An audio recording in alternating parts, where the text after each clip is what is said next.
Here on the Business Brain Podcast, we'll improve the thinking skills that are getting in your way of doing what you want to do so you can work smarter, move faster, and grow your business with ease. Lauren's hyperfocus was both a blessing and a curse.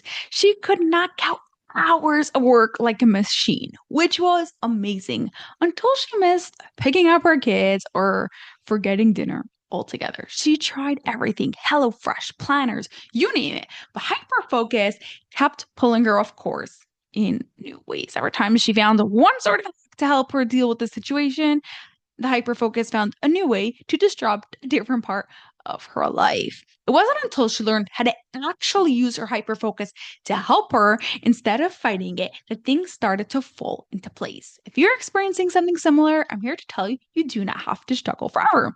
In this episode 523 of the Business Brain Podcast, I'm going to share with you the exact steps of what you can do to have your own transformation. But first, weak thinking skills aren't just frustrating, they're expensive. Because of that, I've created a calculator for you to see how much your weak thinking skills are actually costing you. Take it for free at lakefixuniversity.com/calculator. While you are doing any task, you, without even realizing it, are using your 28 thinking skills.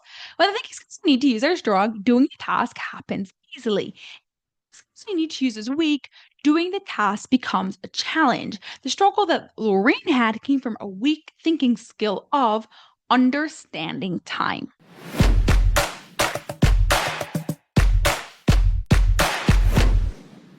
Understanding time is a thinking skill related to anything time. How long will this task take? Do I have enough time to do this task? When it comes to hyperfocusing, you may be very familiar with losing track of time. That also comes from understanding time. Here's the thing, hyperfocus can be an incredible trait. You get a ton done by being hyperfocused.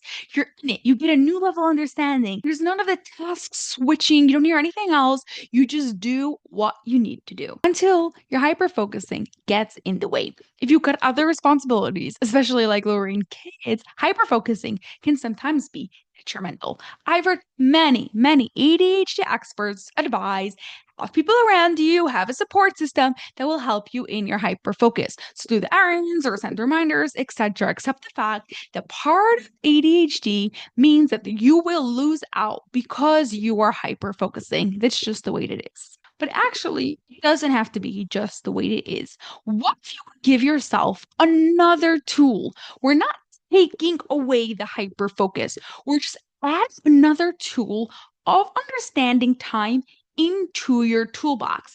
Then you decide in every situation how you are going to deal with it. Do you want to continue hyper-focusing on whatever you are doing? Or do you want to understand time, understand other things that are happening around you, and switch activities and do different actions? There's no right answer in different situations. Different things are better. If you're ready to add the tool of understanding time into your toolbox, then I have a question for you.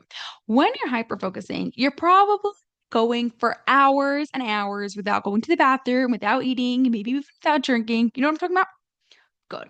Now I want you to think about with real honesty, okay? This takes brutal truth of you looking in the mirror and being really honest with yourself. What happens when you hyperfocus? More than we like to admit, there's a tiny voice in our brain that says, I need to go to the bathroom. But we're so focused and so engaged and enjoying so much what we're doing that we just quiet the voice and say, okay, fine, I'll go later. We don't let that voice talk. And later on, another little tiny voice comes, you've got to make dinner, the kids are coming home from school. But you just quiet the voice and say, soon, I'm just going to do this for a few more minutes. Know what I'm talking about? What we want to do is put awareness to that voice. What is this voice trying to tell me? If this voice is trying to say, make dinner, instead of just the voice so quickly that we could pretend that it didn't even show up, you can take that moment to make a conscious decision. Do I want to continue what I'm doing, continue hyper-focusing? Maybe I'll just order pizza for dinner, or do I want to actually go make dinner? It's okay. You can take those 3 seconds to make a conscious decision. You will be able to get back into that focus. You just need to make that decision that you are happy with. Yes, it will take time for you to notice that voice, for you to make that conscious decision, for you to be able to move forward in the way that you want to do.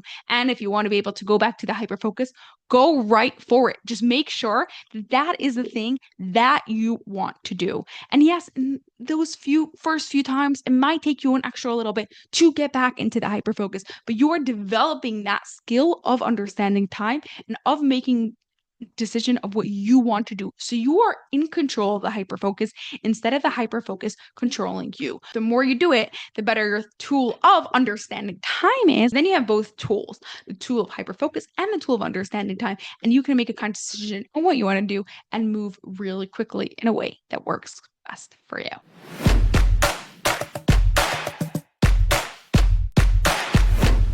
Your challenge this week is to make your hyperfocus work for you. Next time you find yourself hyperfocusing and a little voice creeps up, take a moment to listen to that voice and make a decision you really want to make.